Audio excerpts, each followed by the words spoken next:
What is good, ladies and gentlemen? What is good? Do not adjust your sets. It is Monday night, and we are back. We've taken some time off, but like in the words of in the words of the amazing Hove himself, you could be anywhere in the world, but you're here with us, and we appreciate it. We have we have a very special guest in the building. I don't want to bury the lead here. We are going to be talking to the guru himself, Coach E is what I call him. Black Baseball Media is in the building. We're going to go through a lot. We're going to talk about a lot when it comes to Black baseball in general. We're going to talk about the youth landscape, the grassroots that he's doing. The last couple years, Black Baseball Media has really taken off, and they are now nationwide. They are doing tournaments nationwide. They are promoting our kids. They have gotten a lot of attention, if you will. Um, with just doing amazing work, not just in the community in Chicago, but again, all over the country. And so we're honored to have Coach E with us. He's one of my one of the first people I talked to when I got into doing baseball media about 3 years ago. And we've been through that. He's been on the show a couple times, but they're doing some new things in 25 going into 26. We're going to talk about that. We're going to talk about overall the state of Black baseball in general, what we've seen from the top down and from the bottom up.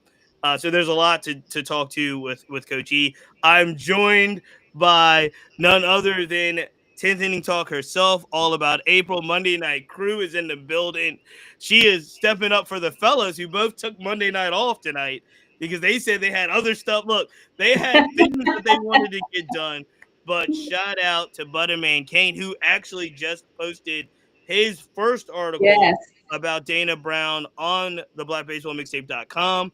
Really great column there. Shout out to uh, him. Shout out to Flobo Boyce. As always, he's got In the Booth popping, and you can check all of that out on the podcast network, the Black Baseball Mixtape podcast network that features In the Booth with Flobo Boyce, 10th Inning Talk with All About April. We want to thank our sponsors as always. So that goes with the Players Alliance, which I think you already know this. We talked about this in the past, but it is confirmed now. Third year in a row. Shout out to the Players Alliance. Shout out to the Don't Blink Home Run Derby. I'll be out in the Bahamas again. That is December 10th through the 14th out in Nassau. You will see some of the best Black baseball players hitting home runs into the ocean. That home run derby is that Saturday. Again, they've got a youth baseball camp that kicks off that Wednesday, and we'll all be there with our sponsors, the Players Alliance. Shout out to Rebellion Harvest Sunflower Seeds. Shout out to Numbers Game Scorecards. They are absolutely fantastic. Make sure you check out Numbers Game Scorecards as well. yes, And all of us, I feel like we're all in this big fraternity, but one of the biggest members of the fraternity is Black Baseball Media. I'm not Black Baseball Media on the brain, but it's minority baseball prospects, minority softball prospects. So minority prospects, shout out to our guys over there, Coach Prez, Alex, Ty, everybody. Again, all of us, I feel like we're in this fraternity that we are all kind of in this thing together, and we've all kind of been rowing this boat in the same direction. With that said, business is done, and we are about to get into our guy, Coach E, who just popped back in on the stage. We got him. Oh, yeah, sorry. We got him low. Hey, look, we got through the formalities, my brother, and we are now ready to officially welcome you once again, because this is probably about your third or fourth time on the Black Baseball Mixtape, and we really appreciate it. Coach E, how you feeling, my guy? Man, I'm good. Chiefs, thanks for the warm introduction. Salute to Black Baseball Mixtape and everything you guys are doing. You know, you guys are taking on a new wave of journalism to be for us, by us. That's no copyright infringement to Oh no, Mr. shout out Green David John. and You're gonna be on the Fubu show next and week. everything. You're gonna be on the show next week. There you go. There you go. But no, what you, April, Flobo, what you guys are doing is truly inspirational and it's telling the story that needs to be told how we need to hear it. So, I got yes. to give you your flowers before, we dive We into get this the some mess. smoke. We're not ducking the smoke. We're getting in the smoke, and somebody already pointed out. So thank you because they already pointed out that I came hat ready for you on the south side of I Chicago saw, today. You see this? You see I this? saw that. I saw that. I see the, I I got see, one or two. I got one I or see the two. 35th Street. You on the low end right now. Look, I cannot wait, and it's almost. I will tell you this. It's almost just serendipitous because last year I was supposed to make the trip to Chicago to see games at Wrigley, see games at what's the Southside Stadium now? What's it called? Rate field, not guaranteed, but rate Yeah, field. I was supposed to go. I was supposed to do both Chicago teams in Milwaukee, so we were supposed to do all that kind of Midwest area, and unfortunately, with travel, a lot of things going on, we couldn't make the trip. And then I saw, and I don't know if I don't think I'm breaking news now because I think of it's all official, it's all out there now. But I saw that Black Baseball Media might be doing something that's going to get me and the crew and some of our folks out to cover some things you are doing out Mhm. in Chicago with some major league franchises. I don't want to bury the lead, but I do want to acknowledge because we'll talk about it at the end. But I want to acknowledge Black Baseball Media is doing some huge things with some huge partners and Major League Baseball, right? It's all coming, right? Oh, we have a ton of things coming. May 2026 Okay. is going to be very, very. Um, how can I put this? It's going to be some groundbreaking things that happen in Chicago through the game of baseball with HBCU baseball, I and feel like I'm also, gonna be there. yeah. Oh no, no, no, no! I You feel have like to we're be gonna there. be there. Legally, we can't say anything about it right Right, now, right. but Okay, okay. within Yeah, the no, next no legal problems. um next 3 or 4 weeks, just put it like this: it's gonna be a jaw dropping moment. So you have done a lot of viral things content wise, clip wise. You've been calling out a lot of smoke. There's been a lot Yep. of back and forth between Chicago and Atlanta. But Oh yeah. one of the things that you did, and I don't even know if you did this intentionally, but one of the things that you did that I got in my mentions because I reposted it was you telling the SWAC tournament Ooh, that's based in the South now, ooh, but they you need to said move.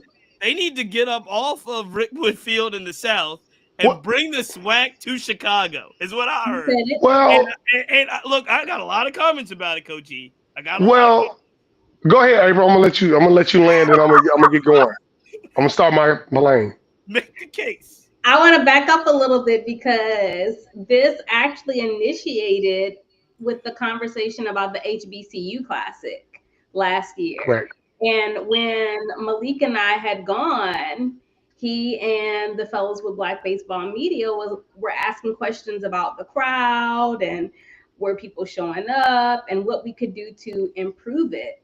And I was like, well, this is also around the same time as the rodeo, so there's a lot going on.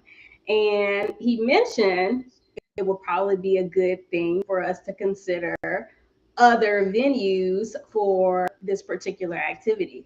And then the SWAC championship came up. And then once again, he was like, look, maybe we need to bring it to another He, place.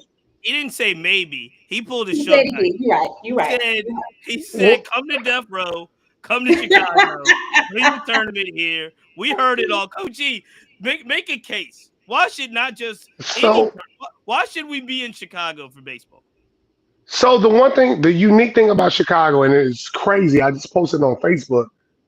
The Chicago Blacks stick with Chicago Blacks when it comes to playing baseball.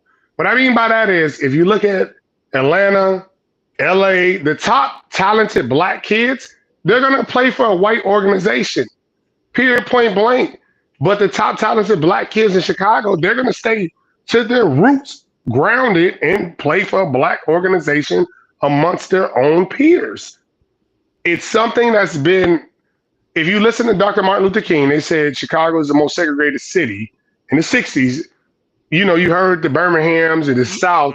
He mm-hmm. said he came to Chicago and seen nothing but just unruly segregation. So that in Chicago, made black folks have to come together.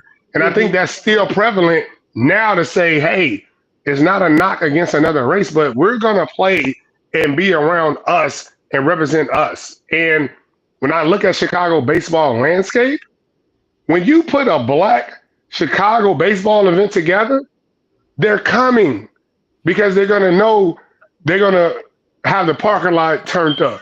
They're going to have the ish talking going on because we are predominantly a basketball town.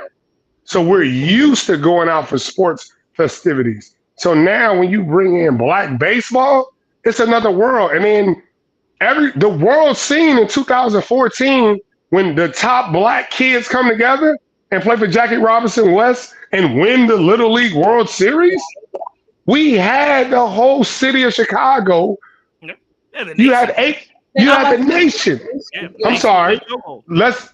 Yeah, I was thinking of Grant Park in the parade, but you had the nation yeah, gravitating around it because it was all black. It wasn't us having to go play for East Cobb or us Right. playing for this organization. No, we black. We playing for a black organization, and it's going to be for us by us.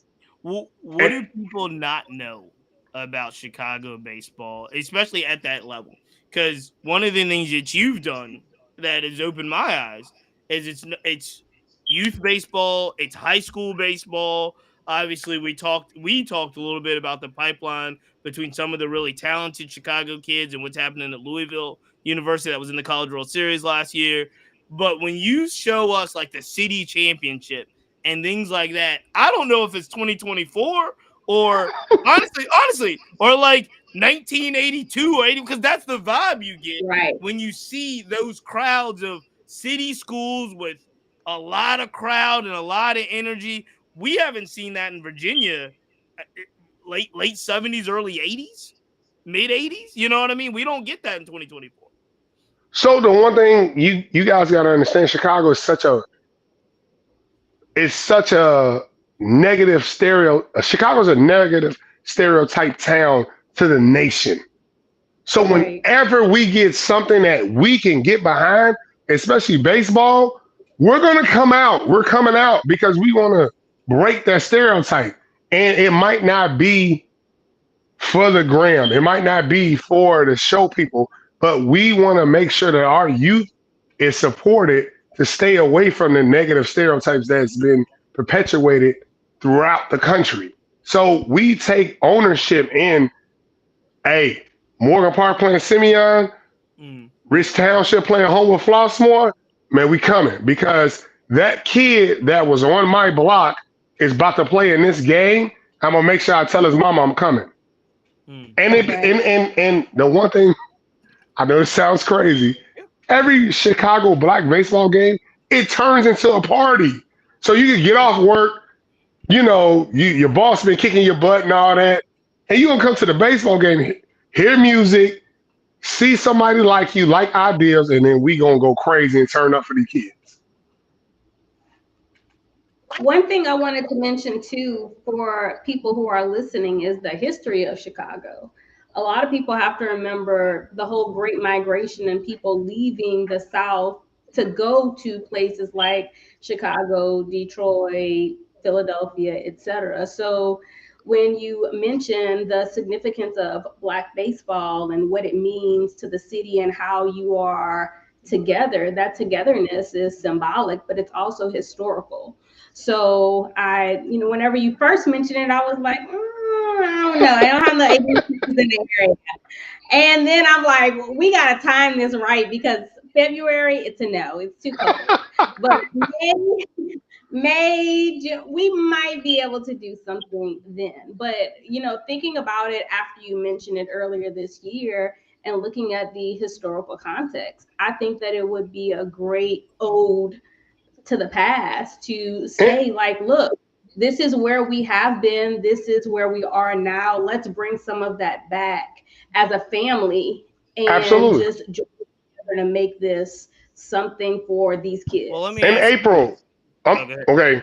No, I No, was in gonna say, April, I'm gonna push a point yeah. on this. It's two folds, right? The Chicago American Giants in the Negro League, the first encompassing black people coming together for Negro Leagues happened in Chicago, right? That's a historical standpoint. And then if you fast forward and look at, if you're thinking about the SWAC and the business, right?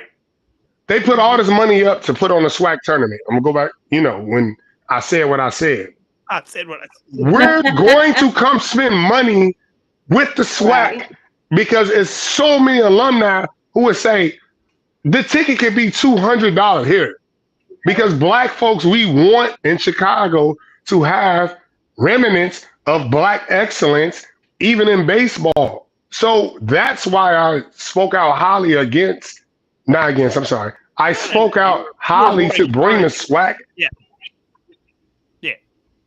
No, you weren't against. I was clarifying with you. Oh, you really weren't against. You were. You just wanted No, I wasn't against it. Yeah. Yeah. Correct. We was just advocating for the city because I know it's prominent African Americans that live in Chicago that would hear the Southwestern Athletic Conference baseball tournament is here. What money? What do they need? Because we want to make sure it stays here. And I'm not knocking no South cities or no South states, but we know the money. The money lies in Chicago, and we're going to put the money up to make sure that this event can go forward for black kids in baseball. Yeah, this is something I talk to a lot of folks about that play above the Mid-Atlantic. April alluded to it as well. Baseball has to be seasonal in Chicago. It has to be seasonal in New York. It has to be seasonal in Detroit. And it does have an impact. I talk to a lot of college coaches. It does have an impact on who is getting recruited. How do they get to that next level? How do you, Coach E, how do you see it? And how do you tell your young folks, how do y'all deal with that regional bias, which is they're not playing year round. They may not be as polished or as fundamentally sound as maybe kids that may not necessarily be as talented, but all the eyes are going to be in Florida, in Texas, and Arizona, and places that can play year round. How do y'all in Chicago go around kind of a regional bias, as you will, and something is not known as a baseball sport? It's getting there. It's getting a lot better, but not known as a baseball city or a baseball state. So we got to do the small things better than them. Coach says bunt, we got to bunt better than them. We got to hustle on and off the field. We got to be more grittier. We got to have a better two-strike approach than many kids because those are the things that's going to take us over the edge because we're not going to get as many reps outside as the down south and the West Coast. It is what it is, but we have to be tougher than them because, and I always say this, and me and Alex White, shout out to Minority Baseball Process, we go back and forth. It's much harder to hit a baseball in 45-degree weather than 70-degree weather. So our mental edge has to be locked in a lot tougher than our brothers and sisters in the South. And we have to go above, and it's a common thing. It's no secret. We preach to our kids, you better be 20 times better than everybody to even get a fair shake because they're naturally going to get more reps and be outside more. But it's not. Even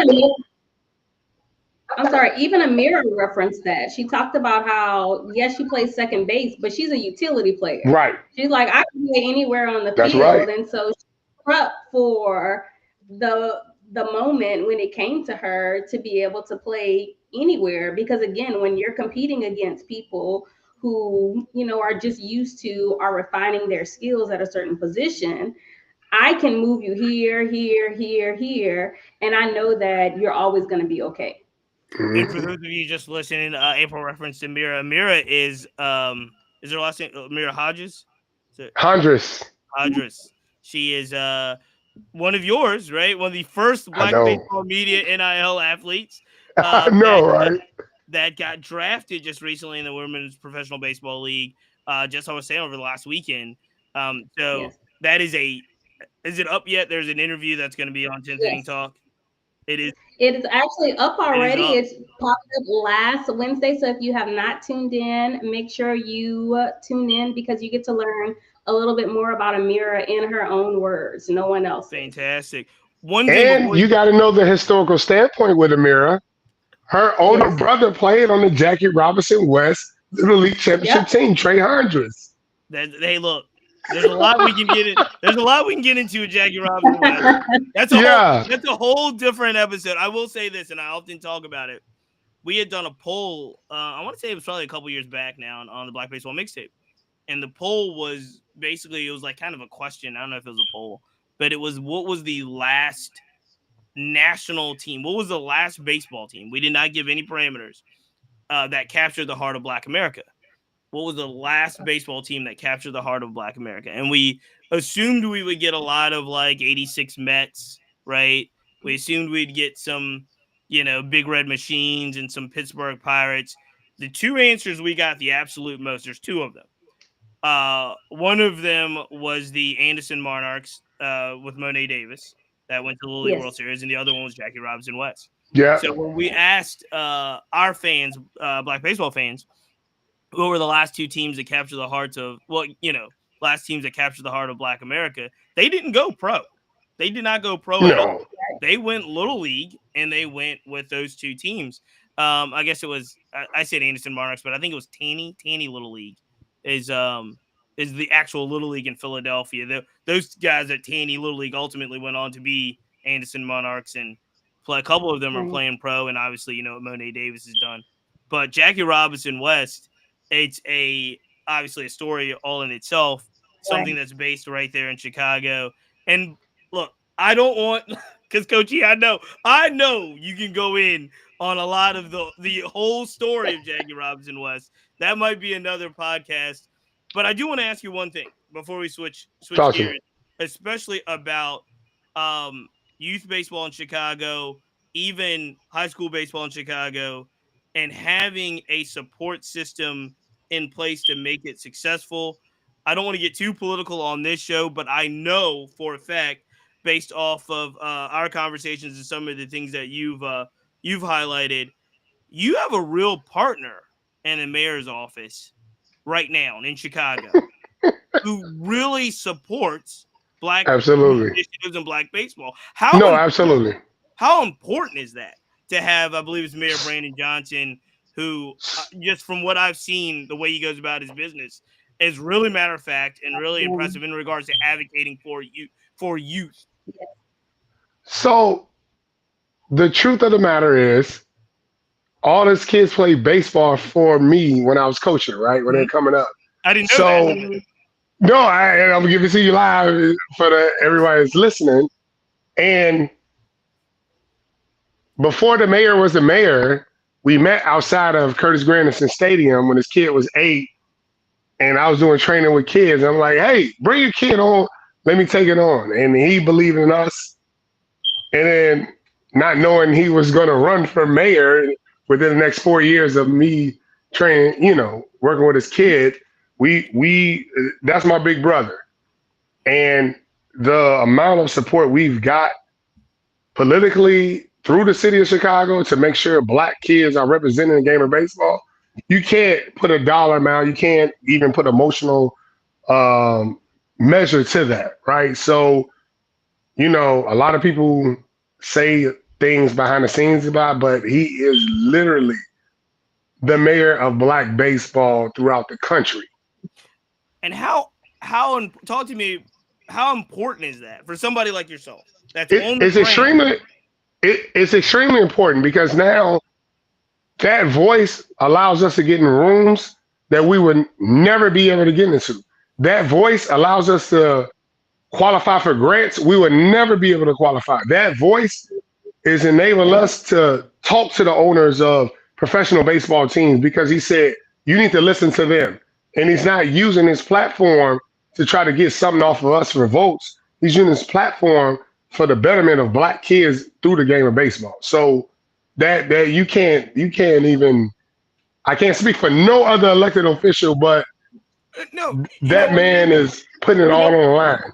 No, the reason I bought it up, Yeah, is because we have a lot of major urban cores, and not even major urban cores, mid-major urban cores. I don't know if you'd look at Richmond, Virginia and say that it's a major urban core. But if you look at the population of this city in Richmond, Virginia, you're 45%, 50% African American, right? Which is maybe even higher at this point. To have a partner, a municipality leader that can say it's important for our parks and recreation organizations Yes. to be up and standing. We have in Richmond, Virginia alone, I talked to a city councilman, I would say about 2 or 3 years ago. He looked at me dead in my face and said, Cheats, we have 8 fields on the south side. None of them are used. None of them are maintained. None of them are used. And it's not necessarily because they wouldn't do it, but if you have the people in place that's encouraging the programs and Yes. the initiatives to get the kids out there, get the field cleaned up, you know what I mean, get the involvement, you could stand up a whole little league. And Yep. that's what changes. I wanted to bring that up because Yes. I've seen it firsthand that Yes. you guys have an important partner in a place like Chicago with countless amount of kids all over the city that can play and want to play. But and I'm gonna push the point. In your area, those black city councilmen have to advocate for baseball and use their voice to push the message. I'm not like we have the top of the food chain pushing us. Yep. We're blessed, right? I'm not saying we're privileged. We're blessed to have the mayor of Chicago saying, no, y'all better do right for those black kids in the game of baseball through Black Baseball Media. The same message needs to happen in Richmond, Virginia through Black Baseball Mixtape, and whoever is listening needs to hear it. It does not matter. It comes a time to where the line in the sand needs to be drawn. Like this whole in between, I just want to talk about it. If it's going to be relevant to me for votes, that's out the window. Like, no, this needs to happen to ensure that black kids are successful through the game of baseball and off the field. So you've seen it at both levels, and I want to ask you Yep. about it because this is something we talk about often. Little League, travel ball. All right? Little League, Yeah. travel ball. Now, whoa. Wait a second, April. It's just about to get good. Right, I know. You have to take a little breath. We lost the connection, ladies and gentlemen. It's a good time for us not only to plug our podcast shows, which is In the Booth with Flobo Boys and 10th Inning Talk, hosted by All About April herself, who is here. I want to also thank our sponsors once again, the Players Alliance, Rebellion Harvest Sunflower Seeds, Numbers Game Scorecards, Minority Prospects, who was just mentioned and got a shout out as well. We want to thank every sponsor that is here. Everyone also in the chat. Please leave your questions. Coach E is here. Make sure you put your questions out there for Coach E, April, and myself as well. I want to jump to we're just about to get good, Coach, because I was going to ask you the $1 million question that you hear. There it I'm is. sure as much as I hear. It's Little League versus travel ball. Can they work together? Is because I've heard you hear everything about travel ball. You hear everything from and guess what? The majority of what you hear about travel ball, a lot of it's true. There's so much of it that's true. Things can be true at the same time. It can be the best path for your child and be a money grab all at the same time. It can be a place where your kid gets to play high-level tournaments and games and be a place where it prices a lot of kids out of opportunities. So travel ball, a lot of what they say about travel ball is true. A lot of what they say about travel ball parents are true. What also though, there's the little league component of this that has still been tried and true for a long time. Introducing the kids to the game, getting them to play, getting them to enjoy the game for fun. My kid's 11; he plays little league now, and he's kind of in that mix where all the travel ball coaches are trying to figure out if he can fit on their team type thing.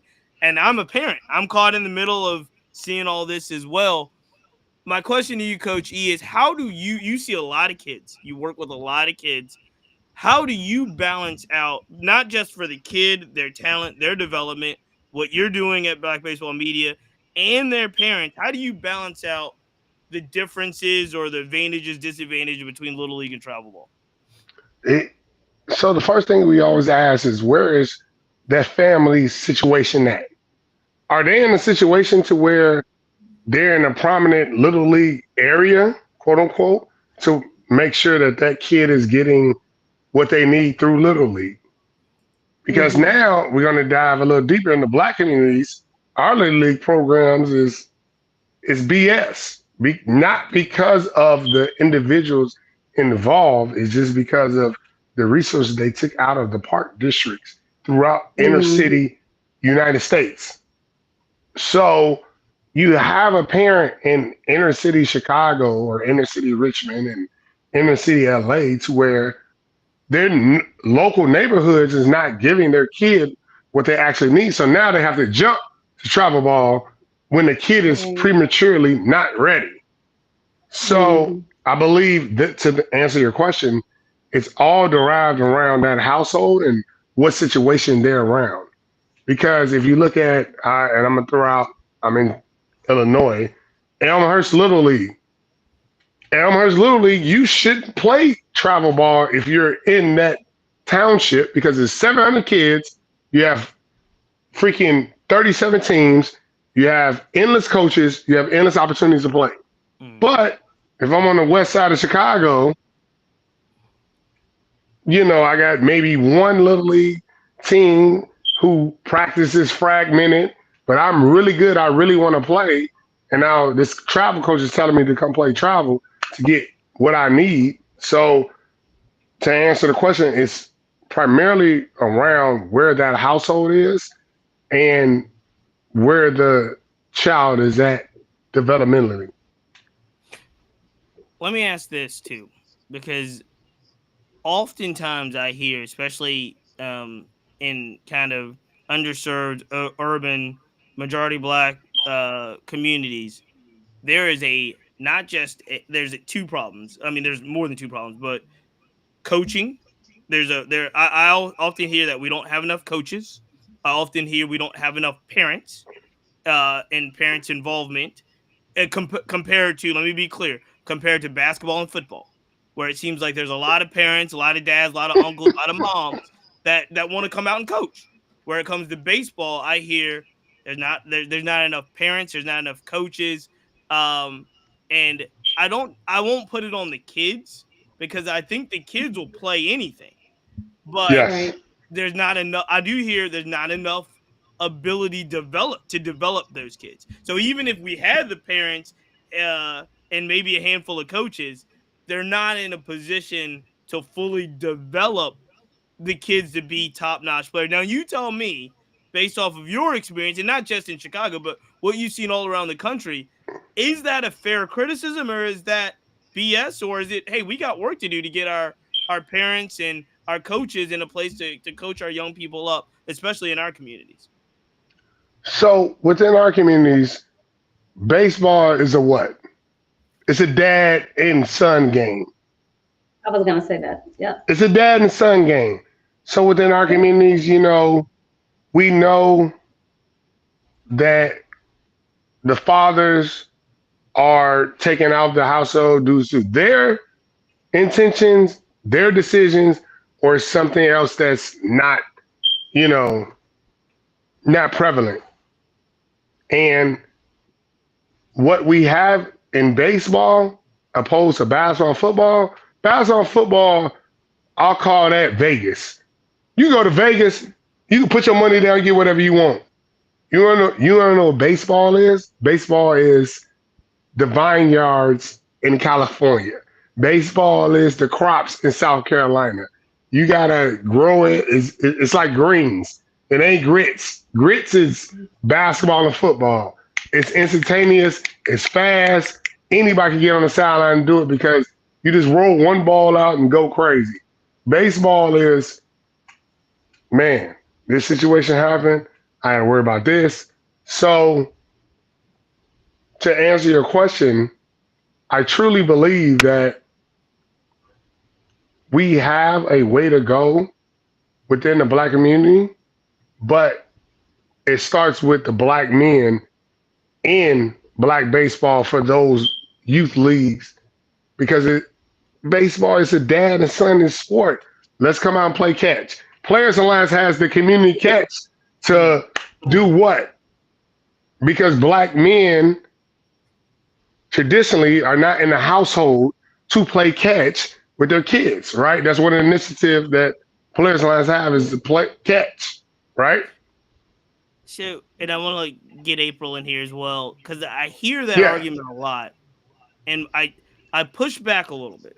The only reason I Talk push to me. back, no, the only reason I push back a little bit is because I think it's a baseball experience issue, not necessarily as much. Don't get me wrong. I agree with you 100% that baseball is a father son game. Um, but I also know that the percentages of, you know, two parent households are the same across the board. And we don't have those conversations when it comes to basketball.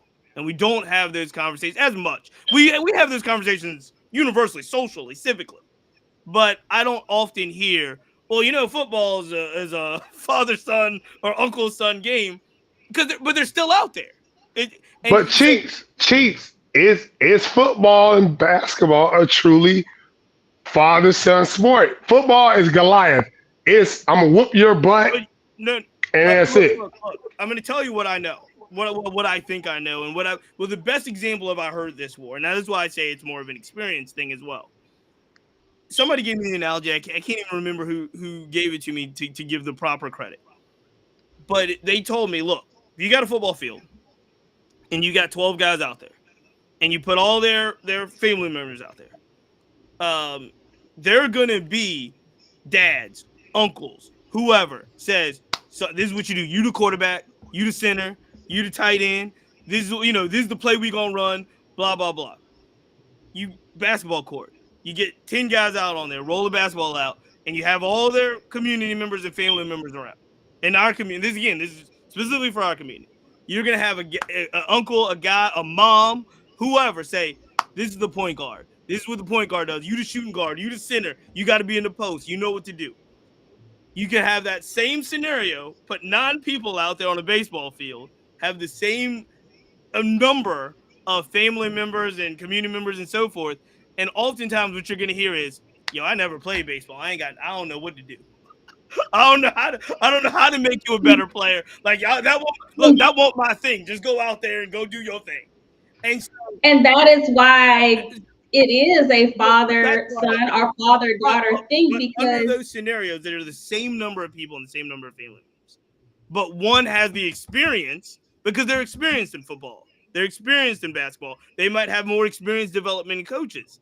The challenge is, I think, in our community is that we've missed so many generations of baseball just on a daily there's a lot of folks that aren't like myself. I played Little League at the same Little League that Cam's playing Little League at.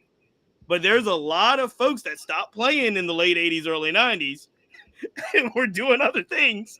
And they, you know what I mean? They still kept in contact with basketball and they still kept in contact with football. But to And April's point, the family dynamic is the same. But but well, I to was gonna say April's, too, go ahead, April. ball is also very cerebral. So when I'm out on in the field and my dad is telling me, no, you catch the ball this way because he's explaining it to me, or no, you move the ball this way, or you need right, to because be your under dad the has the ball, experience to teach. or you move, and that's what I was saying. So when he says it is the experience, but it's also the love and the joy. Yeah. So it's a little bit of both when you talk about, yeah, there is some generations that have missed, but it's also a piece that they don't enjoy and experience it as much as people who have played it and who have just found ways to be able to explain and teach and share that same joy with their children. Like I love baseball, softball because that was something I saw my dad like just love. Like he loved it. And he shared it with my brothers and he shared it with me. And that was something Amira talked about on her podcast. She saw it with her brother and her father. And you can literally go down the list with certain people where they tell Mhm. you where that happen, and not just the moment, it's the teaching. Right. So it's them. That's what I'm getting at. I think we're saying the same thing in regards to Yeah. having the experience, having the ability to teach the game, Right. and develop kids. And And pass I it do think down that's to a the generation. challenge. I've in the past, I'm So, not doing that now. In the Chief, past, let me ask a I question. believe that that's a I got little a bit of a lazy argument to say I fathers aren't no no. involved. I got a great one at the highest level. The Michael Jordan. What do you remember Michael Jordan daddy doing? Michael Jordan, Jeffrey Jordan. Michael Jordan daddy did what? You saying gambling, rolling the dice? Right. He gambled, right? Sure. God read not talking about Yeah, that. yeah. What did Barry Bonds daddy do? Play baseball. What did Ken Griffey hold on? What did Ken Griffey Jr. daddy do? Play baseball. What did Vladimir Guerrero Jr.'s daddy do? Play baseball.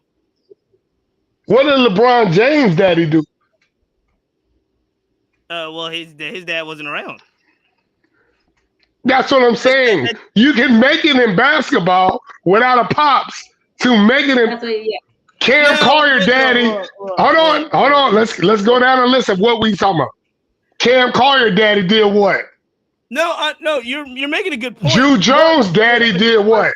But look, if you go to the NBA right now, I just watched a game, with Pedro Cervacovic's son at Illinois and Kion Anthony at Syracuse, and all like Anomalies. the number of second generation, third generation players in any professional sport is high. Look, go to the NFL. Look how many of their daddies What about played. hold on. Let's do this. I'm just talking about basketball, football compared to baseball second generations. Baseball second generation is gonna be way higher than basketball and football. John Morant's dad is a dope boy. And he's the face of the league. Here's Who's Klay Thompson's father? No. I understand. I'm gonna make the. I haven't looked across the board. I'm assuming though that second generation baseball players, especially in the limited situation that we have, because again, we're getting into some other social economical things that we don't want to talk about right now. Only because again, Vladimir Jr.'s dad and Fernando Tatis Jr. No, I'm saying these guys had a knowledge base. That's the other thing that a lot of Well, folks hold on, don't have. Cheats. None of Michael Jordan's kids did nothing. So it ain't got nothing to do with the social. And he's a billionaire. Marcus Jordan was trash. No. I'm saying to make it in baseball. Baseball, we gotta understand a few things. One, baseball is the hardest sport to make it in the major leagues. Easily. The pathway that is. It is the hardest sport to be successful in, also in the highest levels, right? I say all that to say, if you're Bobby Bonds or Ken Griffey Sr. and you've got a talent like Ken Griffey Jr., if you Lou Collier, you've got a talent like Cam Collier. If you're Carl Crawford and you got a talent like Justin Crawford, you know exactly what to do. Not just the teaching and the development and so forth, but to put them on the path to make it to the major leagues. Now, what happens in some of these other sports, because they have seen it over and over and over again. You don't have to be Derrick Rose to know the what's Ben's name? Simeon. Simmons? No, Simeon High School. Same high school, right? Ben Wilson. Benji. Yeah, the Benji 30 for 30. Benji Wilson. Yeah. Right. Like, again, I understand 100% what you're saying. But what I'm also saying is you have so many examples of people making it to the level, you know what I mean, from those same communities. Telfair. Look at Telfair, look at Stephon Marbury, look, you know what I'm saying? Lincoln, look at the pipeline from Lincoln High School. I think we're sort of saying the same thing. But what I am saying is I think you're right about the second generation, especially if you're looking at second, third generation black baseball players that are making it currently in the major leagues. But I also think you can name folks that have absentee fathers, but you can also name a ton of folks in the NBA and the NFL that have dads, moms, uncles that were in the NBA, that were in the NFL, a lot of folks from their same community that made it, you know what I mean? That this guy made it out, so we're gonna make it out. Um, and the other thing is, this is the other thing I'll say is really quick, and I'll let you go, April. I'll let you get off. Because we got a whole agenda here. We don't get stuck on one thing. We got a whole agenda. But the other thing that's really interesting in our community when it comes to those other sports is that the elite players in need, the elite teams in need, even if it's a travel ball AAU type status, this has been since for years on years on years. Think about inner city Baltimore. Those kids never had to pay for shoes. Those kids had never had to pay for uniforms. Those kids never had to pay for travel. They're in Atlanta Peach Jam from Dunbar, and none of them kids could afford to fly to Dunbar. You know what I mean? To Peach Jam in Atlanta, but they're there. They can't afford to fly to a Nike camp in Vegas, but they're there because Adidas, Nike, Reebok, Under Armour, all these corporations sponsor these teams and sponsor the whole high school team. You know what I mean? And when it comes to baseball at our level, even the travel ball kids, even a lot of the elite teams, you know this firsthand, they are fundraising to get the Chicago Aces or whoever, just an example, to get them to a tournament, 2 states over. Where it seems as if institutionally, again, I don't necessarily even know. I understand the family argument, the family values argument type thing, but institutionally, a lot of the elite players in our community, in our neighborhoods, are more supported financially to be successful, even in Chicago or Detroit or Atlanta, if you're playing on the Nike AAU basketball elite program, than you are if you're paying Coach E to go across the country to play baseball games.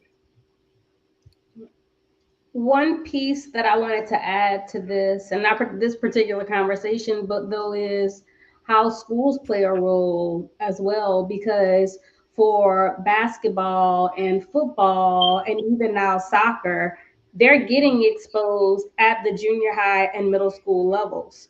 Baseball, softball does not. Yeah. So that is a huge thing as far as exposure, as far as being properly taught, as far as all the things that we're discussing right now. And it's not a conversation that I hear anybody talking about adding to the schools, because we already know that's a money situation. Who's going to coach it? Who has time to be able to coach it? How do you pull kids in, and so forth? So that's another element that we have to be able to consider when this discussion happens, because again, those kids, we see kids getting NIL deals and stuff in middle school and junior high now. It's not happening for baseball and junior high, because why? You don't have a team for it. So they're also behind because it doesn't exist for them.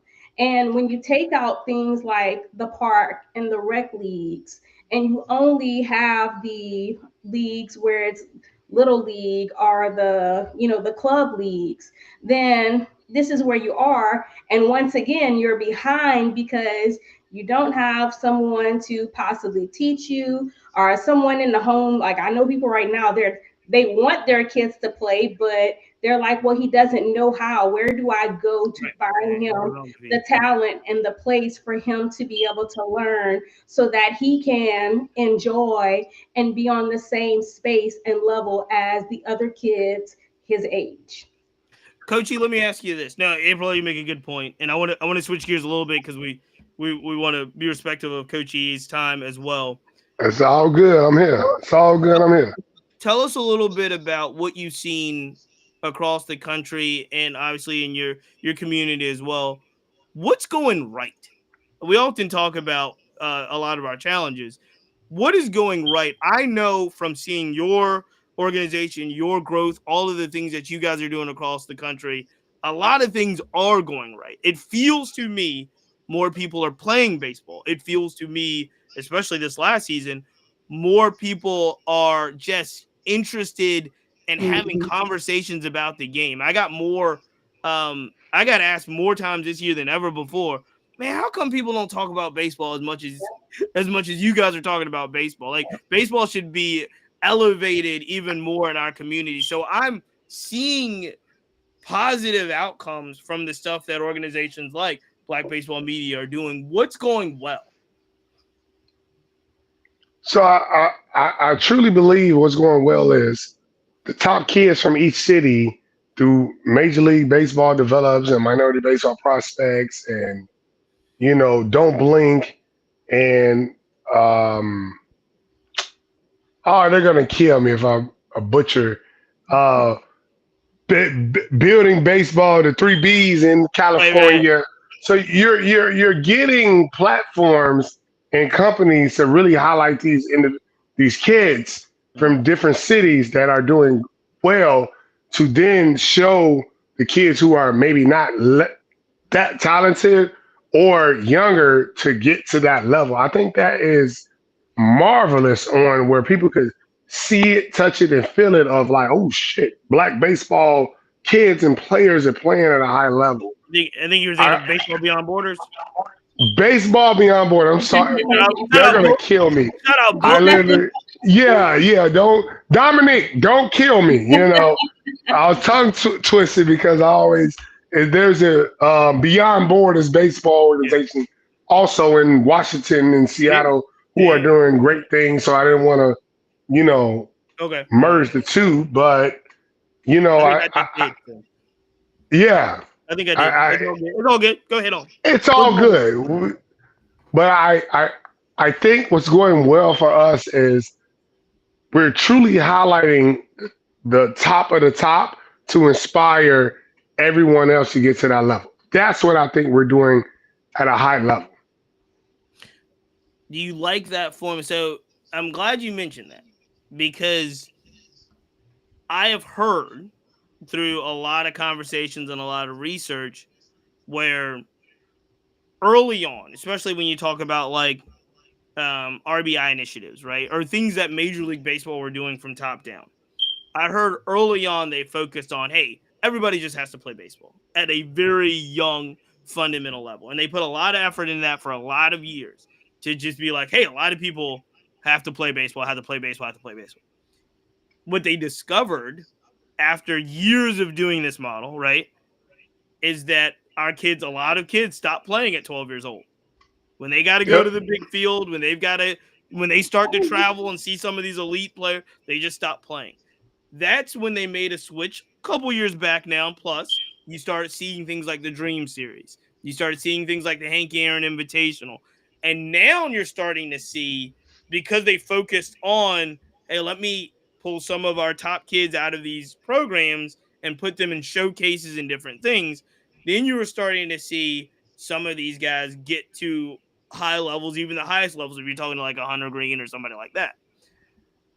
I'm wondering, based off of what you're saying, is that still kind of the best mechanism? Because now, from what I've heard now and what I've seen a little bit, is that their focus, there was the focus on everybody playing, then there was focus on the elite kids, but now they've got to figure out these structures that get our kids really in the pipeline for either college programs or pro programs, and it just can't be 40 kids. It can't be just because if you say you had 50 kids in these in these showcases, maybe 10 of them get offers. Like, the idea is, how do we get more of our players exposed in the system and so forth? So I'm interested because based off of what you're saying, it sounds like some of these elite showcases are going well. Do you just kind of ramp them up? How do you get more involvement in that? Well, I do think seeing is believing.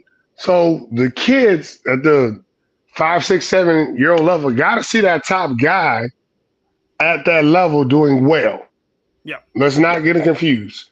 We all love baseball because of Ken Griffey Jr., Barry Bonds, Sammy Sosa. We can all start listing it out. So we got to get those kids taken care of to inspire the kids at a young age to keep playing the game of baseball. But now we have to add on. Once we got them inspired to play the game of baseball, now we got to get them trained at a high level from 8, 9, 10, 11, 12. Yeah. So that's the gap that we're missing because our kids are not given the tools that they need at 8, 9, 10, 11, 12 due to social economic reasons, due to geographical reasons, due to whatever else, that is encompassing of their upbringing. Mhm. So yes, you gotta keep the seeing is believing method. Like them top dogs, we're gonna make sure they good to lead and look at, and people from the bottom could look at. But now once we look at them, we gotta get those kids ready. And I think what we're missing is getting those kids ready to be able to reach their full potential. How do we get more Louisvilles? Because I look at a Louisville program that went to the College World Series Mm, last year that had about 4 or 5 African Americans from Chicago on the team, right?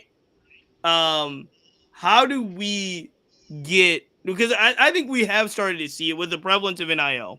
We've started to see yes, more of our kids all throughout D1 college baseball, and a lot of them staying longer, a lot of them making the choice to play instead of going the draft. But how do we? I don't know if there is a university that Vanderbilt did a really good job of saying we get black folks there. Georgia. Clemson, Clemson Clemson, does, Vandy. Clemson does okay. I would say the Vandy So boy stuff was different, but they Yes. had like 8 of them on one team. Texas so had quite a few. They didn't play as many Texas had Clemson. 9 Yeah. last year. Texas But at 9. what I'm saying is the interesting thing about the Vandy boy phenomenon, because a lot of those kids transferred out too after year one, Right.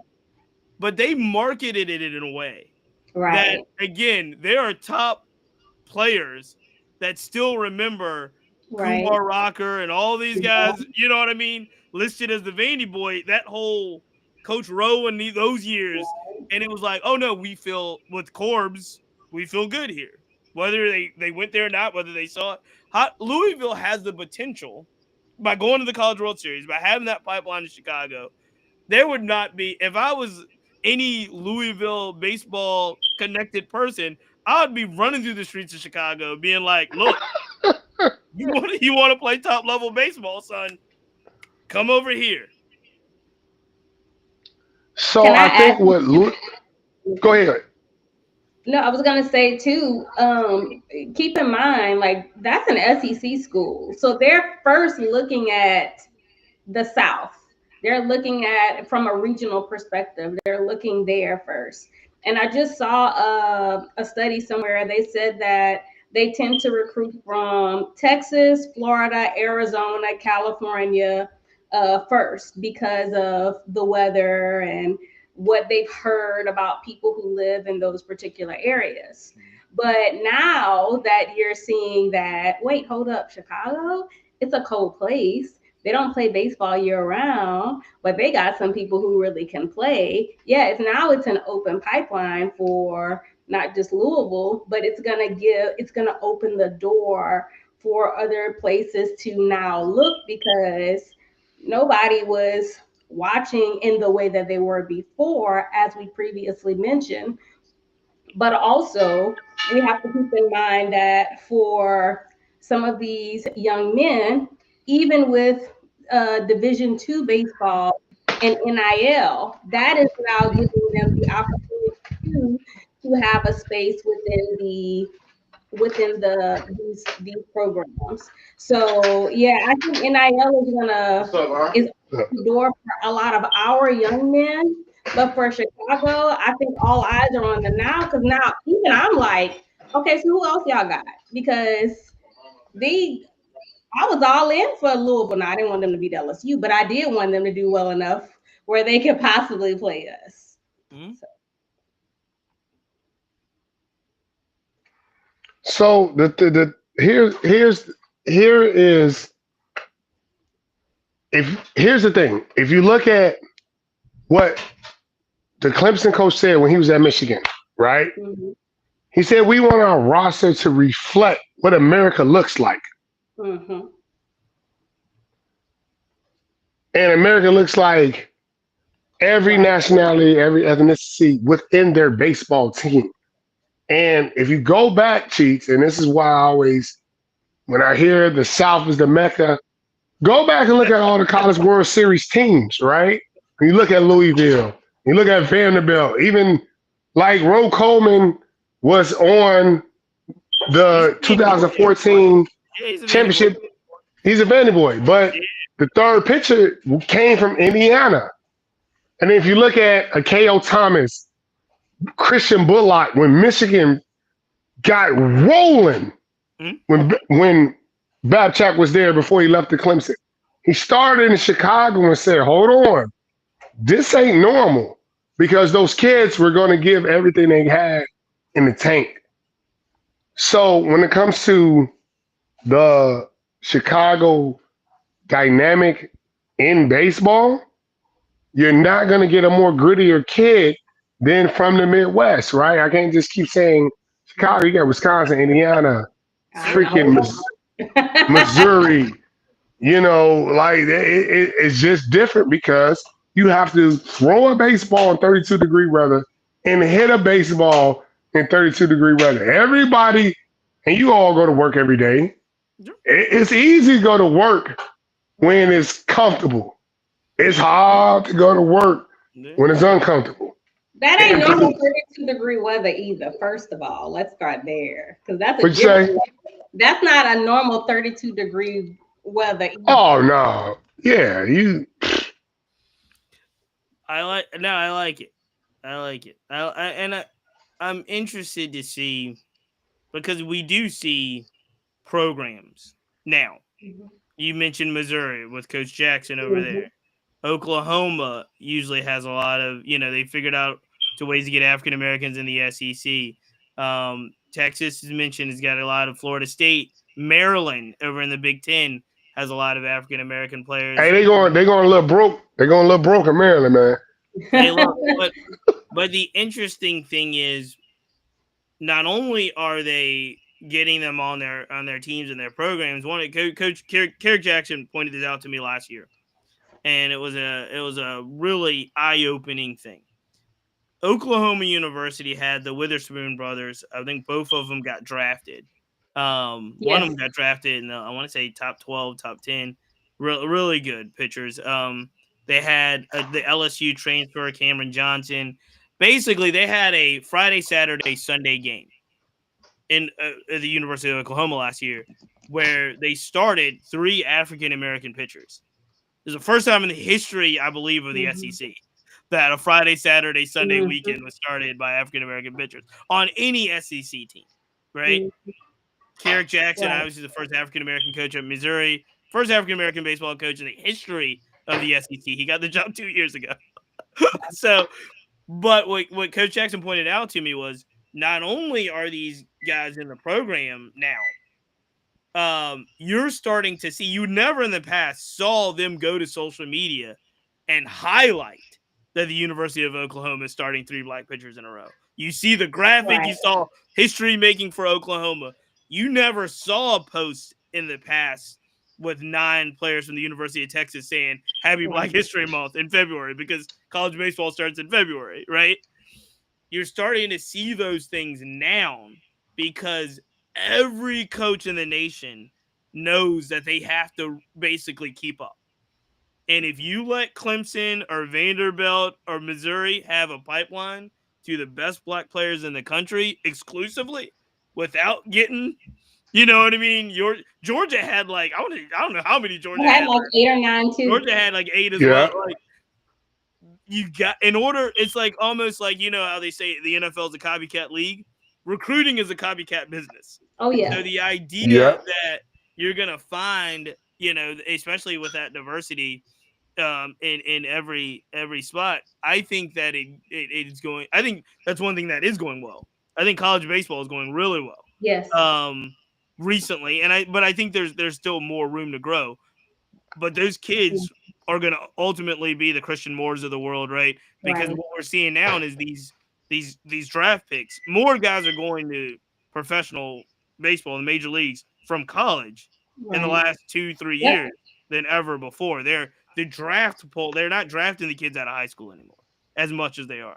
So And there's a lot. I think there's a lot going right. I know I focused on college. We're going to talk about the major leagues before we get you out of here. But yeah, I wanted to add quickly that Cody Goff also just got recruited to the University. he just signed. He's been recruited. I'm sorry, yeah, he just signed with he the just signed with University. Where did he sign at? Missouri. University of Missouri. Coco Really? Goff. Yes. Yep. And he was out there with us, Coach E. Right. I know. That's why in Atlanta. When I heard, I said, okay, that's dope. Okay. He was an all-star break. We were all out at the Minority Prospects All-American game. And Golf was playing out there. And he just signed. He just signed with Missouri this year. Now and again, they need there's a lot of programs that need the players. Missouri is going to be one of them. Missouri needs players. They're going to need players. I think Coach Jackson's going to get that ship. They're going to be dangerous. Give him a couple years, but they're going to start getting some of those top players as well. All right, let's switch gears because Coach E, before we get you out of here, we got to have some fun. You ain't got to rush. You ain't got to rush me off the car. Look, I got to do it for the audience. Sorry, guys. Yeah. You have recently made some hay online. Oh with man. Your list of who you think. He got it. Hey, April, he got it on paper. No, I love this. But it was the swaggiest Major League Baseball players of all time. Of all time, yes. Yes. I've got your list. Do you remember your list? Absolutely, I remember the list. April, we're gonna let Coach E quickly go through it. So you say the list, and I'm gonna define and justify why they in that slot. No. Okay, no, but let's just go. Let's go through. You said number 5. Ricky Henderson, the man of steel. Yes, I saw that. Okay. You had Ricky Henderson at number 5. April, how do you want to do it? Do you want to go all 5 through 1, and then, or do we want to justify as we go through? Let's go. Let him do. I want people to hear it first, and then let him justify. So Chiefs, go ahead. You say the list, and then I'll justify. Since I'm on trial right now. I want to make sure I got it in front of me. Hold on. So, all right, hold on. Let's help me out. You had 5 Ricky Henderson. Mm-hmm. Who was 4? You told me. I'm pulling it up now. Kenny Lofton. Okay, Coach E. Kenny Lofton was number 4. Center fielder for the Cleveland Indians at the time. Mm-hmm. Correct. All right, I'm getting some internet issues. All right. Hold. I thought this was great. This is great. Hold on 1 second here, because it definitely turned some heads. All right. 3 was a captain. I got you right here. I was about to say, come on. 5 Henderson, 4 Lofton, 3 is the captain. Yes, you went Derek Jeter. 3 is the captain. We're gonna get there. 2 is TA. That's right. And 1 is Griffey. Griffey Jr. Absolutely. Okay. Sorry it took so long. I had to pull it up. No, that's okay. So now, I was here. All right. So, April, you saw this as well. So Henderson at 5, Lofton at 4, Jeter at 3, Tim Anderson at 2, and the kid Griffey at 1. At 1. Now, you did say something that I want to address early on because I just don't understand it. Talk to me. You said Prime and Deion, like those guys are ineligible. Who was listed as ineligible? So you gotta understand, Deion Sanders is disqualified. Right. He played football and baseball.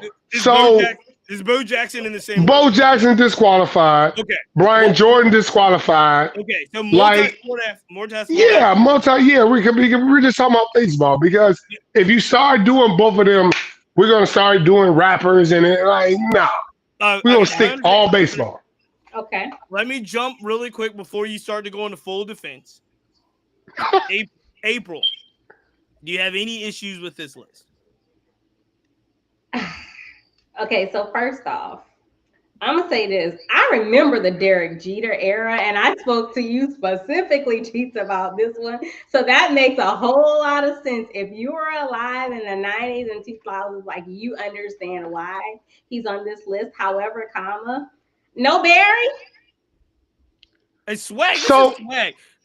Coach E, define swag for us, so we know. so swag is transformative influence within the game. Like nobody went and put their earring of a cross in their ear after Barry Bonds. Now don't get it twisted. He's the greatest baseball player of all time. Let's keep it a buck. But nobody said, I want to look like Barry Bonds. Okay. I just Because they couldn't. want to fully understand. That's why I'm like, he's swagging. Like they couldn't do it because he was that supreme to the game. So it is not that they couldn't. They couldn't. To me, it's not that they couldn't imitate. So let me ask you this, April. Did anybody want to have Tim Duncan swag? Absolutely. And he was the greatest power forward of all time. I listen.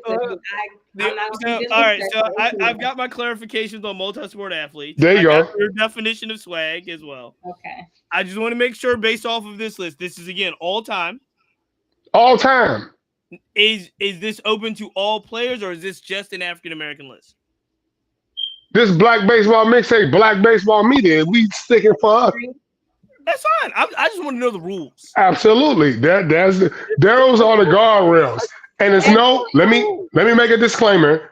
This is not knocking nothing else, but we're sticking to just black players right now. I completely understand. And I appreciate the Tim Anderson reference. I want to go on reference. You already know that's my guy. Ever. And y'all never gonna make me hate him. I just want to be on record saying that you're not gonna So I want to make sure we understand that I approve of that one for sure. That's right. TA. Let me be very clear. Come on, Cheats. All of these players you were mentioning, not just on the baseball field, but in life, are much cooler than I will ever be. They have much more swag than I will ever have. Therefore, Me too. With that said, I will not fully disqualify anyone. I will challenge. Talk to me. Come on. Because, who am I to say Tim Anderson should be on the list? Tim Anderson should not be on the list. But take it back. But who am I to say that? So who are you going to replace? Now let's get to it. Who are you going to replace Tim Anderson with? Let's talk about it. Let's talk about it. Yeah, who are you going to play? I've done some thinking about this. Okay. You just said the influence that transforms people's style, swag, and so forth. I've got some honorable mentions. No. We're not doing honor. Who's going to replace Tim Anderson? You can't. I got a couple. I'm talking about. When I say honorable mentions, I'm talking about people that I wouldn't even like. Tim Anderson's not on the list. Like I'm saying. Who's going to replace Tim Anderson? Talk me to the people who are going to replace him. Let me say it this way, because I want you to fully understand. Satchel Paige, swag. Satchel Paige on. You never saw Satchel Paige speak. This dude had a generation of players wearing suits trying to be like him, wearing high socks trying to be like him, trying to play the game like that dude. Anytime you have Billy D. Williams playing him in big old, I'm joking. I'm saying Satchel Paige was one of the most. I thought we were going off people we physically saw in our lifetime. Okay, see, that's another rule. Because that's another year. No. I was only saying that because if that's the case, Jackie Robinson has the best swag of all. Not at all. No. Jackie Robinson was in many ways a square. No, I'm telling you. But you know who wasn't? Willie Mays would be in the top 10. So Cheats, listen to this. Cheats, who was the first black player to come into the league? That's not what you're asking. He wins swag ever because he brought blackness to MLB. I'm telling you right now, Coach E. I'm telling you right now, I'm dead serious. There's a lot of research about this. The kids in 1951 On. Jackie Robinson was cool. He was a legacy. Hank Aaron. Now listen to me. Hank Aaron was cool.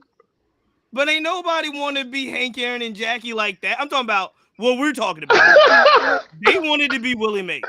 Say who? Say who? Say who? Say what? Say hey Willie, huh? They wanted to be Willie Mays. Ask him. Ask him. That's cute. They're all 79 years old. We can't like. I'm not talking about ask. I'm talking about the people that were around. You know what I'm saying? Right, they're 79 right now. Huh? They're 78 and 79 and senior citizen homes. I mean, they're not. A lot of them aren't alive. With all due respect, Right. I'm just saying they wanted to be Willie Mays. Willie Mays had New York. All of them. They all played in New York. Willie Mays had them in a chokehold. The kids, that is, the kids. With that said, though, here's the thing, April. You mentioned the Jeter pick as well. No, go back to TA. Don't leave TA. You said Satchel. Let me add something about TA too, because when we did the HBCU Classic, his impact on the college baseball players, I didn't even realize that TA has a lot of impact. That guy has a lot of impact. So when we talk about impact, like we can't just think about it to us because he literally inspired a whole generation. Yeah, TA has a lot of impact. I'm not knocking him on that sense. So Chiefs. I'm really interested. Here's my question. I'm really interested in hearing you hear this out. You have a great argument for Jeter, and I think you're right on a lot of things about that. But Jeter's number 3 and Mookie's not on the list? Mookie over goddamn Derek Jeter? Are you kidding me? Mookie's not on the list. Austin for sure. No. Who is Mookie? Who is Mookie swag gonna be better? Mookie does everything. He's like a perfect guy. What can't Mookie do? The man was playing guitar on TikTok the other day. He's literally like everything. You didn't like the exclusive Nigel Sylvester, what is it, brick by brick exclusive cleats? You were talking about the Jordan Jeters. I said Jeter was the first person ever to bring Jordan to baseball, so it's done after that. But I like it. I like it. I'm just saying. I was just asking. So you say Mookie not on the list? Mookie does not deserve to be. Heck, no. Okay. Oh, we're not done. No. We're not done. No. He don't beat no Kenny Lofton and swag. But here's a question for swag. You have to be CC Sabathia. You're not saying CC Sabathia? So let's do this. No, I love CC. Understand this. Kenny Lofton. Think about this. Let's take a step back. You got to see these folks, G. You got to see these folks. Kenny, they're my guys. And Kenny Lofton, CC, them all my guys. CC though was different. I'm talking about CC bought a whole hip hop, like what you're saying about TA and Dirk and all those guys. CC was in New York. CC had Fat Joe and them at the press conference when he signed. Do you know what Major League Baseball, the movie, had Willie May? Freaking Wesley Snipes played Kenny Lofton. That was Kenny Lofton. I'll let you have that one because I remember Kenny running the bases with the little chain and he had his cap. Come out. He had the capper out the side. Chain. CC had all the New York City in the chokehold. No doubt. I'm not taking away what CC had. Was CC swag in Cleveland the same way Kenny Lofton swag was in Cleveland? Now we're gonna talk. But I mean, I'm looking at the New York. Because you gave CC the New York pass. Yeah. Kenny Lofton had the swag in rural Cleveland. Right. Tough. All right, let me ask you this one. Point made. Look, one of my final arguments here. Okay. And I've got this from players on the ground. Yeah.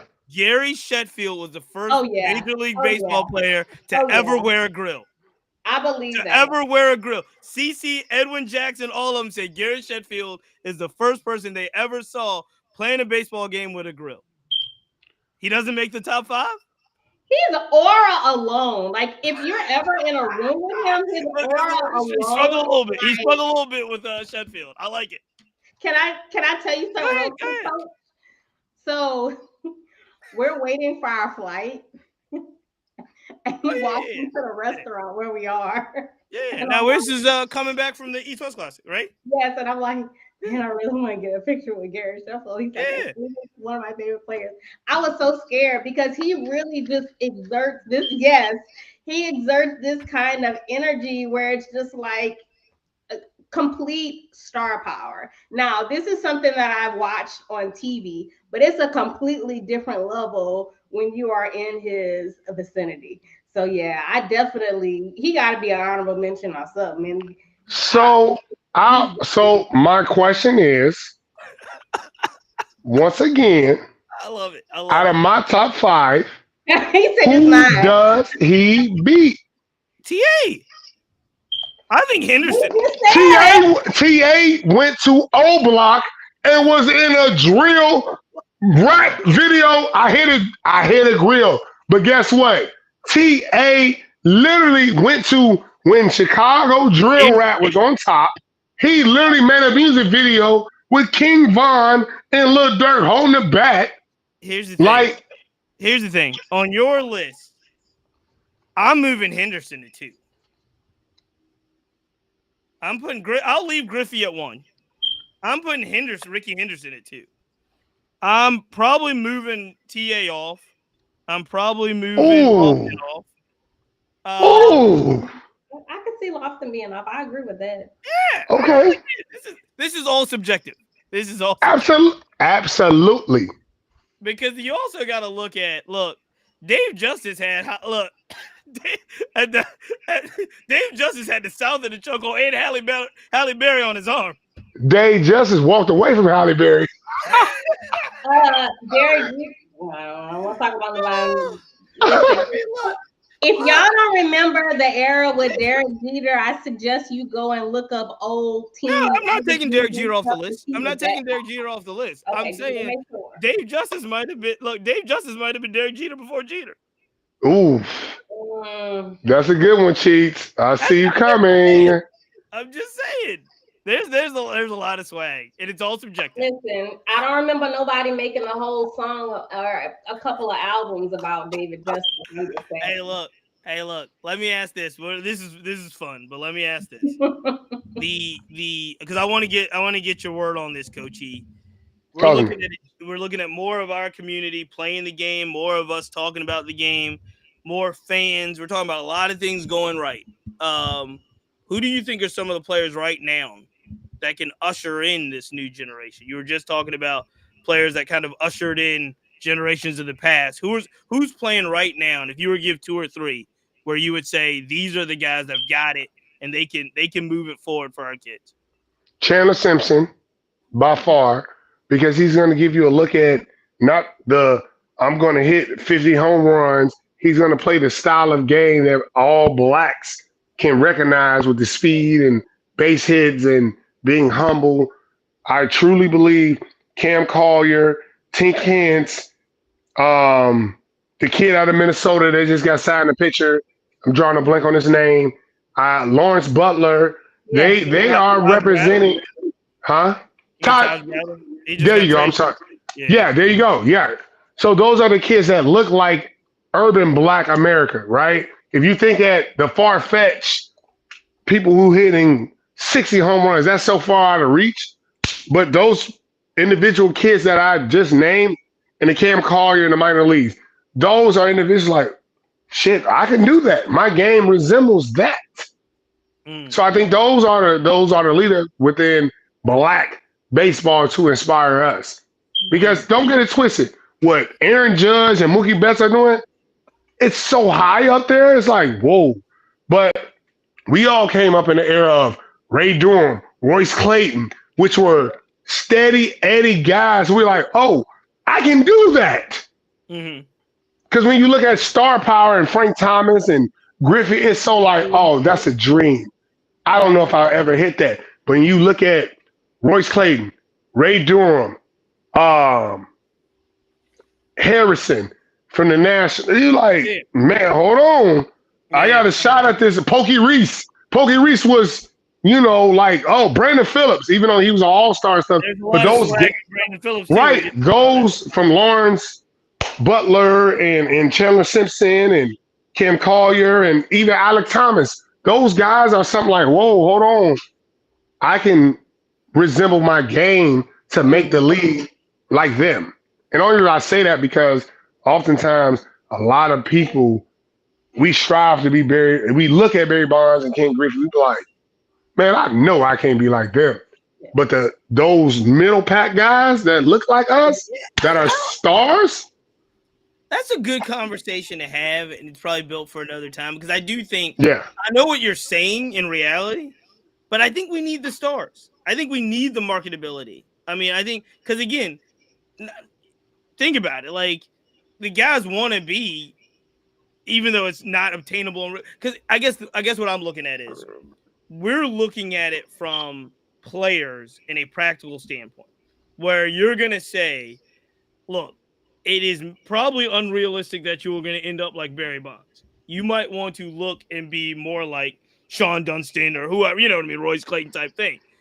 However, I think when we talk about what I'm trying to figure out is the handful of all stars, they got to be all stars. I think that's going to carry the Mm, pendulum forward has to be the Jeters, the Griffeys, the Bonds, because they're the only ones that are going to get the Jordan Brand deals and the you know what I mean. The like I think one of the things that have hurt us in all sports is that we don't see the transformative commercials like we Yes. used. Michael Jordan wouldn't be Michael Jordan if it wasn't for the like Mike and it's got to be the shoes and all the things that Nike did around him. They mm. have less and less athletes in Right. all sports that and very few that they put signature Do shoes you? or signature marketing behind. So that's a great point. That's a 10 out of 10. Do you think it's because of what's happening on social media, TikTok, Instagram? Because I've been noticing all all of that has been pushed back, and you get more. I don't know, social media type user generated content is Yep, ruling yep, above yep. celebrity status, right? No, Because people want, I think they've gone the way of record labels in many ways. Think okay. about it. When we were growing up. You know, if you signed a Def Jam, you were at least going to be no seriously. You were at least going to have at least one or two albums. You were going to get a single. You were going to get a tour marketing budget. You didn't have to be good. You just had to sign with Def Jam, and then you got Yeah. this thing. I think back in like we have transitioned now from even Nike and those guys that you really made Bojack. They didn't make them because they were star athletes, but they put Mhm. the Bo Nose campaign. They Right. put the Dion Diamond Turfs. Mm, They put the money behind Griffey to be yes. right? Even to the tennis stuff. Think about what they did to Andre Agassi and Pete Sampras and all that. Ooh. Remember that? Cheese, you going heavy right now. No. But think about You it. going We have faded away from that Yes. to right. a point where you don't like, and I'm talking about they had a lot of these athletes with commercials and signature shoes Right. and so forth. Even in the NBA right now, Nike only has like 6 signature shoes. It was a big Mm, news. There was big news this week when they were like, Cade Cunningham's getting his own Nike. That And was I'll huge be news. honest. I So I believe do think there's twofold here. They've got to figure out the new platform. Like I said, you're right. User generated content is Mhm. king especially on social. But we do have to figure out a way to get the Nikes and the Under Armours or whoever. It doesn't Mhm. have to be a shoe company, but to say, hey, this Super Bowl ad's going to feature James Wood. I was gonna say him. He was one Right. of That mine. Super Bowl ad's going to feature Lawrence Butler. And Arcelius that's because Abrams. those kids, they suck it all up. And then they're like, oh, Lawrence is cool like that. Now, we know Lawrence. We know Lawrence Right. Law is cool. But if they had, they could make, you mentioned Chandler Simpson. If there was a corporate, well done, whatever campaign that said, could you imagine if they picked uh Chandler Simpson, Victor Scott, Michael Harris, Lawrence Butler, all of them, and be like, just do something all years like who's the fastest man in baseball, and they run all these commercials about who's fast. guys like Victor Scott or people know Mike Harris, but like you could I think what we've forgotten is they used to make stars. They were Right. good players, but they made them stars. If there's not somebody that doesn't pick up a Vladdy Guerrero Jr. after what he did this postseason in the World Right. Series, there's a What are you miss. doing? And I Right. think a lot of us are relying on user generated content. But I'll tell you what, Coach E, and I mean this sincerely. If you guys put a lot of effort, it would be work, but if you guys put a lot of effort into making your young lady, your NIL star, a household name, like Mm-hmm. if we had the backing that could make her a household name, she could be Monet Davis. She could be a star because Right. we put, you know what I'm saying? If they ran a commercial and said this high school senior, Yeah. whoever it is, Pizza Hut, Little Caesars, whatever, Nike, this high school senior in Chicago, and we're running commercials saying you got to see this young lady play. Look at what she's doing, and just do the cool vignette stuff. You know how many more people would be like, "Yo, I got to go see her at the high school." Mm-hmm. So it's like I think it's interesting. I say all that to say I do think we need the stars for when the kids, I'm coaching Little League and I'm like, hey man, who's your favorite player? A lot of them aren't gonna say the middle tier. They're not gonna say Dalen Smith from the Nationals. They're gonna say James Wood. They're gonna say Mike Harris. They're gonna say Acuna. So when I look at this long story way around saying it, when I look at this, I guess my question is who, if we're tracking 5 years from now, who has the biggest star potential in major leagues right now for our black players?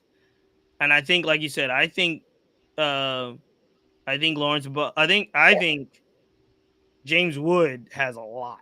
I think James Wood has a lot. I think Lawrence Butler has a lot. I think Chandler Simpson has a lot. Hunter Green could be the biggest.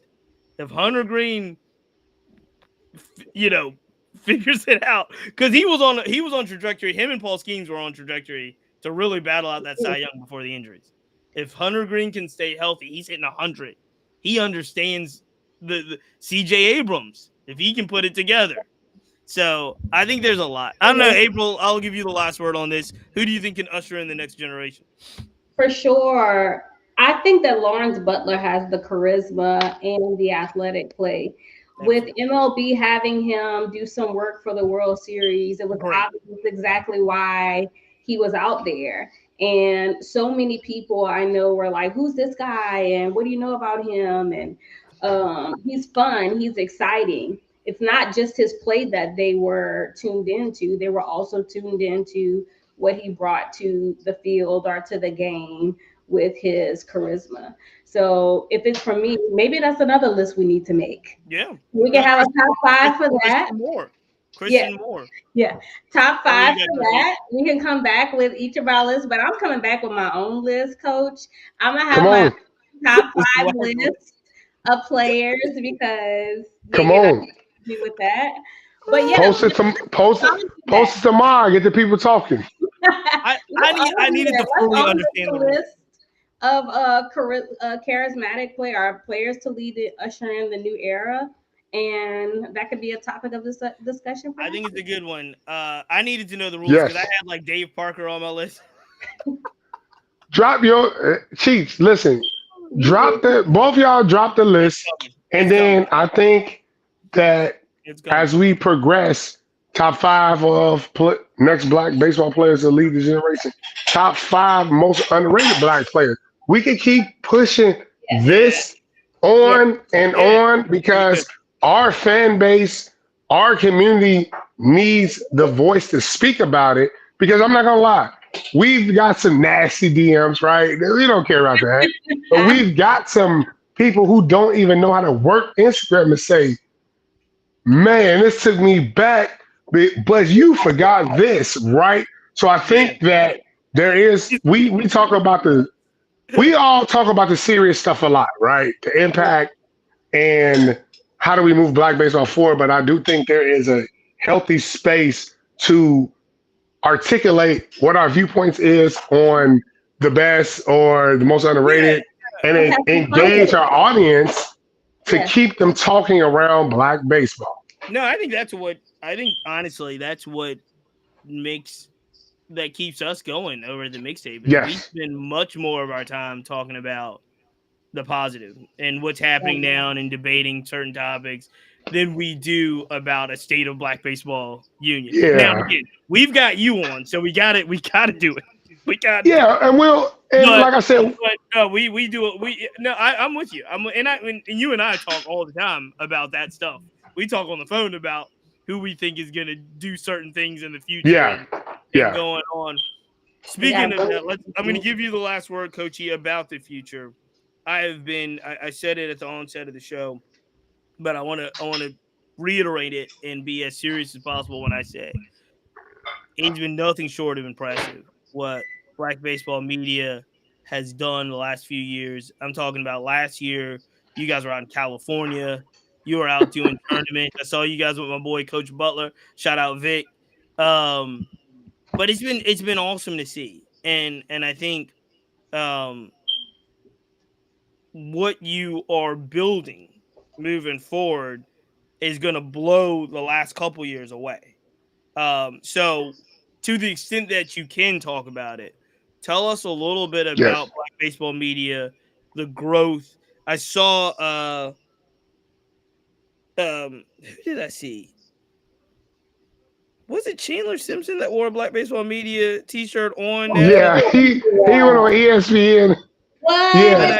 I He saw. texted me and he said, surprise. I said, I told you not to do that. Yeah, Like, now and it might get have been the to the old. second. It might have been the old name. Was it the old Yeah, name? no, it was Black Baseball Matters.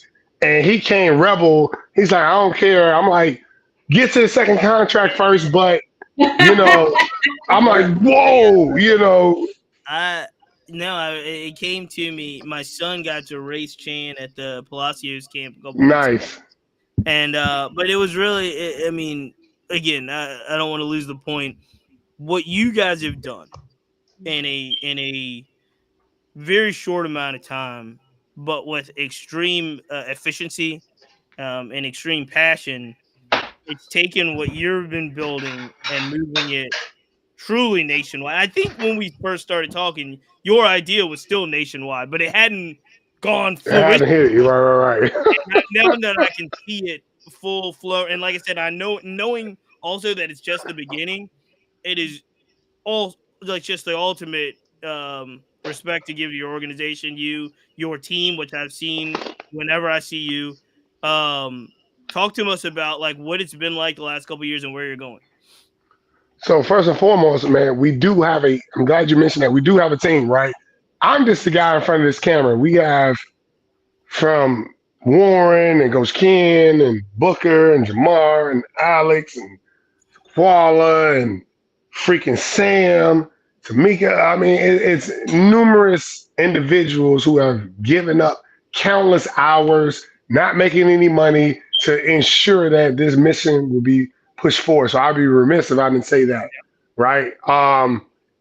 And I now that we're in a place to where we're grassroots based, highlighting and showcasing, giving a platform to those kids in high school, and then we're teetering and getting into college, Mhm. right? We got some historic stuff that's going to come down the pipeline.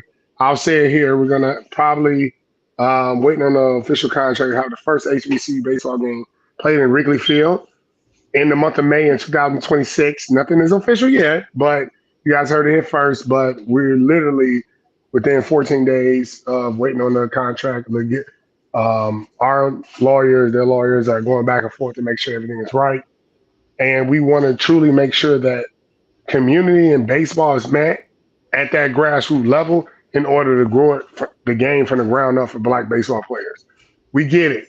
You know, we highlight the top players, we talk about the top players, but if we're not really investing in this grassroots level, ain't gonna be no more top black players.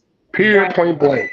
And we want to make sure that we economically putting our communities in an advantage point, same way the Negro Leagues did it, right? I'm not going to be rehearsed and say how great the Negro Leagues was. Everyone knows that, but we have situations to where we have high school baseball classes where we have all black vendors who are that black dollar is going to circulate throughout Right. our community, and then bring their folks to come watch baseball, even though they're not a baseball fan.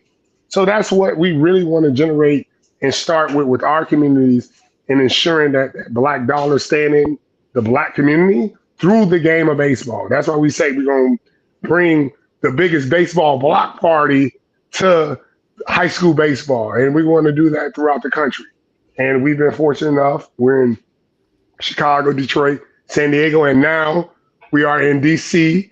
We're very excited. Beltway Classic. Yes, we got the Beltway Classic. That's April 18th. We got two schools from Baltimore, two schools in DC. They're going to get it on. The Washington Nationals open up their youth academy for us. We've Amazing. been more than, yes, and we're highly excited to add that city onto our reach. We are actively going strategically to cities. We're not just going there for the money grab, quote unquote. We're going there to see what black baseball programs needs help to ensure that they can sustain, economically grow, and then bring community together. That's how we pick the cities. Well, look, I can't wait. I didn't know you were coming to DC. Oh, we coming. That's gonna be the closest one to me. So I'm gonna have to make some arrangements to come see it firsthand. Um, but nah, man, it's been great to see, and like I said, I've from everything that we've been able to witness. I also, like I said, want to thank you. I think I do this before, but I want to thank you on the air while we're on because again, you've been extremely supportive of Black Baseball Mixtape. You didn't have to be. You were just like, "Who is this guy? What's he doing? Give me a call." And I gave you a call one day, and we talked about it for a while. And now, we're Well, both. you guys got to understand, what you guys are doing to elevate and highlight voices in black baseball is truly, truly needed. So we've listened to the kids. I sent an interview to the kids where they're like, I didn't know that was going on in the major league. I didn't know that was happening with Yeah, them. yeah, So yeah. you guys have a special part, and I got to give you guys your flowers. And you expand them to Flobo and April, and you guys are truly locking in to tell the story that needs to be told. And you guys are gonna get that big boy contract with MLB to truly We'll see how it express goes. the voices. No, Look, it's gonna happen look, because you guys are gonna truly